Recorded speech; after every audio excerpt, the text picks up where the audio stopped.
मेरे दादा मुझसे पूछा करते थे, अक्सर औरों से भी पूछा करते थे, लेकिन जब उन्होंने मुझसे पूछा तो फिर पूछना बंद कर दिया। वो पूछा करते थे कि अक्ल बड़ी की भैंस। अब उनको कौन उत्तर दे। मुझसे एक दिन पूछ बैठे, मैंने कहा भैंस। उन्होंने कहा क्यों? मैंने कहा क्योंकि भैंस ये सवाल नहीं पूछती।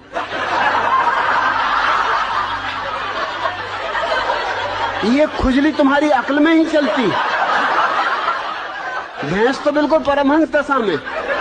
मैं कई भैंसों के पास जाके कई घंटों खड़ा रहा, कोई भैंस नहीं पूछती कि अक्ल बड़ी की भैंस। अरे भैंस को पता ही है कि हम बड़े, क्या पूछना। फिर उन्होंने नहीं पूछा। फिर मैं कई दफा उनसे पूछता था कि पूछो ना, अक्ल बड़ी की भैंस। कहते तू चुप रहे। वो मुझे कहीं नहीं ले जाते थे, वो बड़ा सत्संग करते थे, महात्माओं के पास जाते थे। वो जब भी जाए मैं बैठे ही रहता था कि आया मैं भी, कि नहीं तू ले जाने नहीं, तू कुछ ना कुछ उल्टी सीधी बात कह देगा।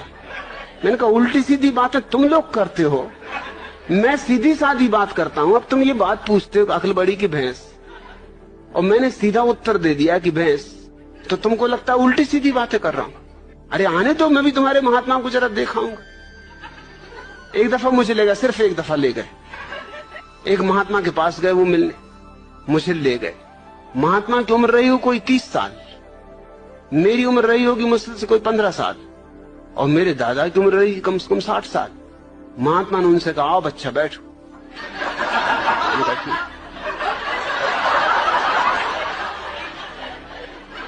मेरे दादा ने मुझसे कहा तुम्हें कुछ पूछना तुम पहले ही पूछ लो, नहीं तो फिर गड़बड़ हो जाएगी, फिर मैं पूछ लूं।